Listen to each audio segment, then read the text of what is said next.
What is up, parents? Welcome back to Teenager Tuesday with the Culture Update. My name is Elijah Keck. I'm the student pastor at the McKinney campus.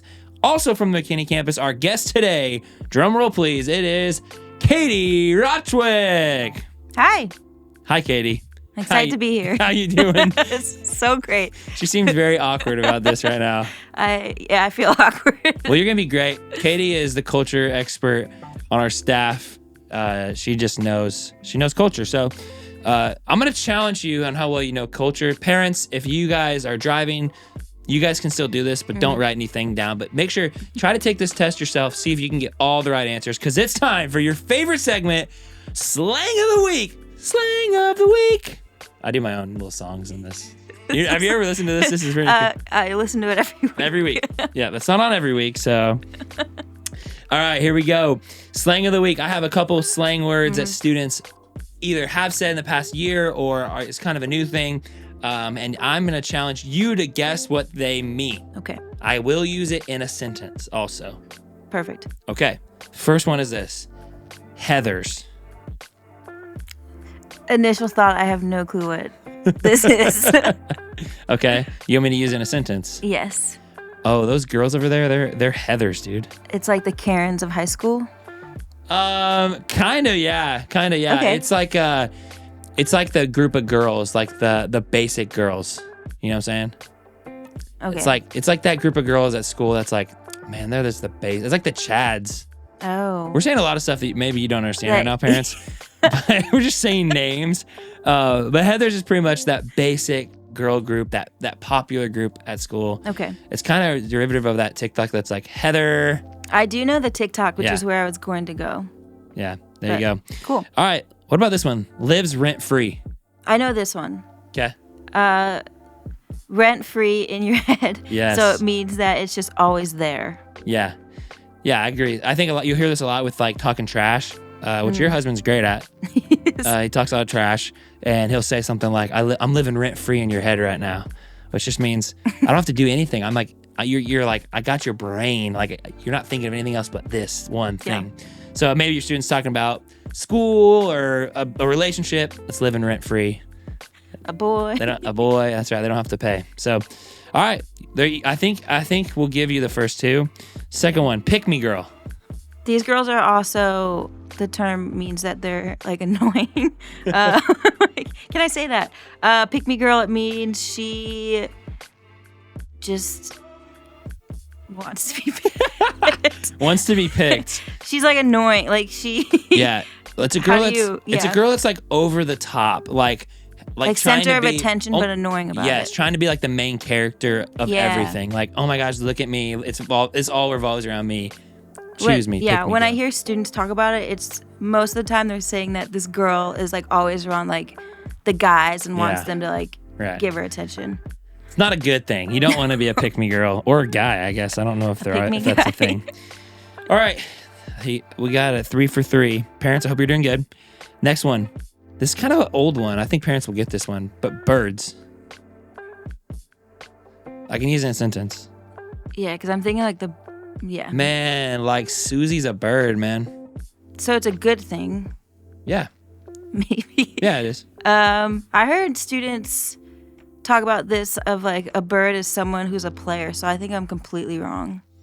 I think it can kind of go both ways. I know like, I think back in the day, all the way back to the 1990s for all those old people out there, like someone would say like chasing them birds, like it means girls, like they're the girls I'm going after. Okay. I think you would use this in reference to like people who are players. They got a lot of birds. They're chasing after the birds. Okay. So like it's kind of making a comeback a little bit. I heard someone say the other day, she's this bluebird, and I was like, what does that mean? She has blue eyes. Ew. She a bluebird. So, yeah, that's right. I don't think you got that one. I'll take half a point. Half a point on that one. How about this one? This is my favorite new slang. I love this. I'm going to use it all the time. Eating. I have heard a lot of our older boys say this. Like, I ate that. I ate that. It means that you just killed it. Like, you did really good. Yeah. Someone said that to me after my sermon. They said, man, you ate today. I was like, what? They're like, you ate. And then if you're in the act of it, dude is eating.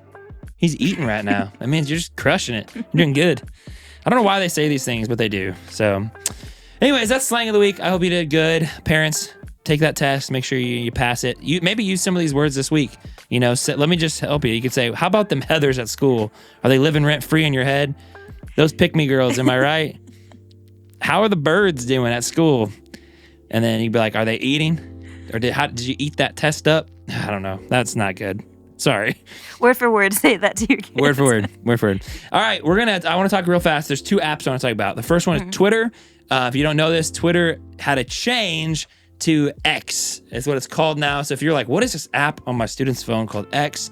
That is Twitter made a big change, changed their marketing, their name. But they've also changed owners in the past, year, and it's hopefully, there's good sides and bad sides of it being a little bit less filtered. So they're not filtering political views and things like that as much. But that also means there's less being filtered, which is a danger. I don't think Twitter or X is necessarily a big thing for students anyways. No. I think some people like it, but I don't think it's not really their main thing they're on. So just something to keep an eye on. If that's a new app, you're like, I don't know what that is. That's what it means. So the main thing I want to talk about today is Snapchat. That's right. Everyone knows Snapchat. It came out when I was a sophomore in high school, 2011. 30 years ago. That's right. And man, students love it. So I want to get, first off, what is your first opinions on Snapchat as a person? My personal opinion, I don't love the app. I know there's a lot of pros and cons to it, but I don't have the app. I wouldn't recommend it Yeah. for others. Yeah, we like to call it at McKinney Sin Chat. Yeah. Because it's a really easy app to get caught in if you're a teenager. And we're gonna go through some of that. But what I want to do today is talk about Snapchat. I was talking to a student about it, and kind of making her feel a little bad about it. And she was like, "That's how I talk to my friends. That's how she has group chats. That's how they text pretty much now." And so I'm trying to change my mindset on this a little bit of like, man, I don't necessarily think it's a bad app. I think there's bad sides to it. Yeah. And honestly, just training people on how to use it better and wisely, I think is the key. So let's go through the pros and cons of this app, and you guys can decide for yourself as parents. So What is our first one? We have 5 pros. What are the pros? The first one we have is it gives them just a chance to be creative. So creative expression. Yeah. So it's just allowing them to use photos, videos, different filters. It's just an outlet for them to share moments that's not just a text message or... Yeah. Cool. I agree. I think it provides a lot of creativity. I don't think as much as TikTok or Instagram, but it still has that aspect to it for sure, because you can do stories and videos and things like that. Casual communication, like I just talked about, students are using this as they're texting.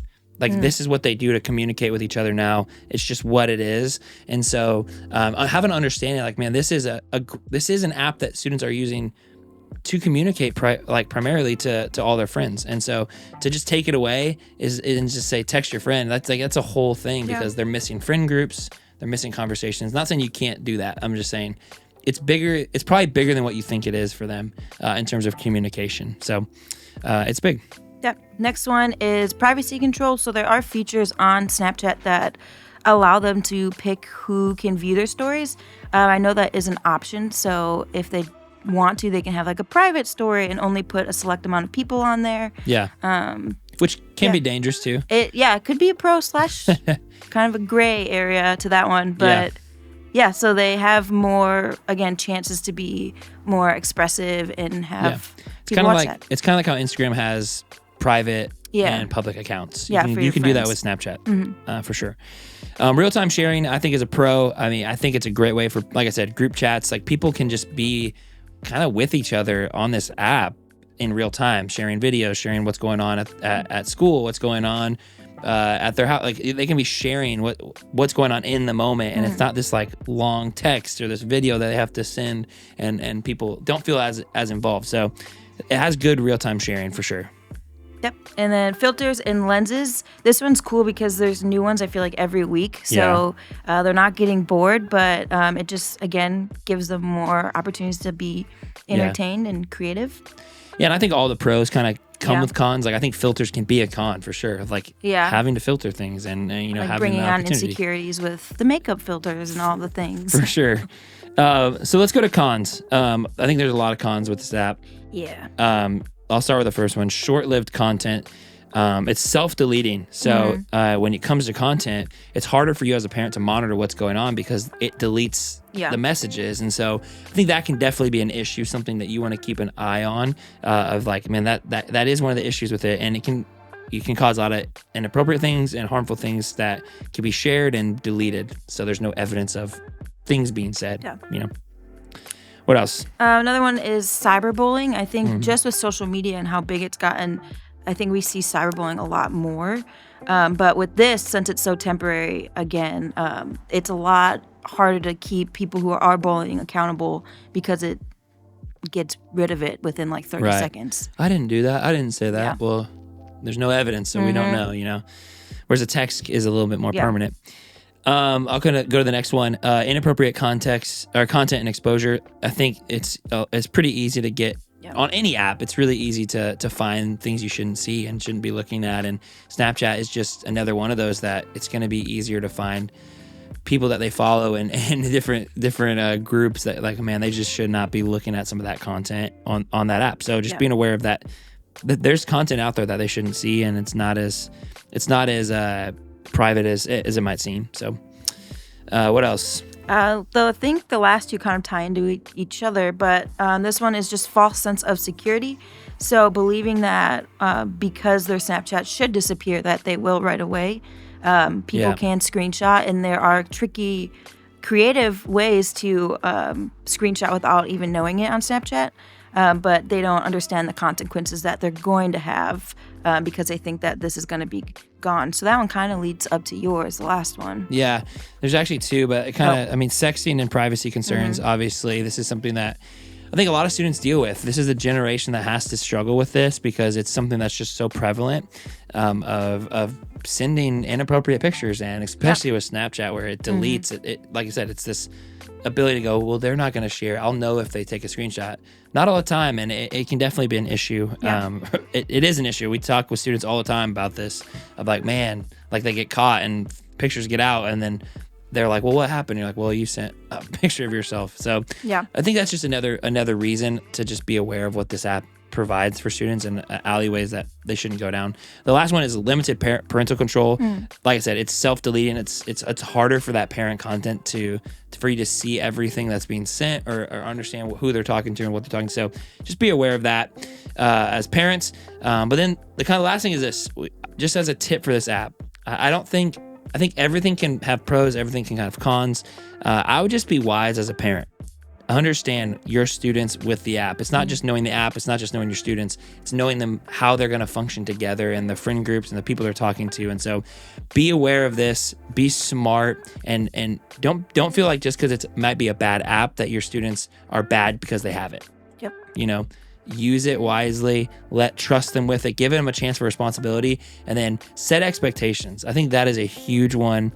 Yeah. If you set good expectations, then you can have an expectation on them for this app, and you can take it away if they're not meeting that expectation. So pretty simple. That is Snapchat. You got anything else on Snapchat? Nope. Cool. That's it. I hope you guys enjoyed it. I hope you enjoyed that slang of the week. It's going to be great. I hope this is living rent-free inside your head. But remember, you can do this. You are not alone. God is with you, and so are we. We'll catch you next time.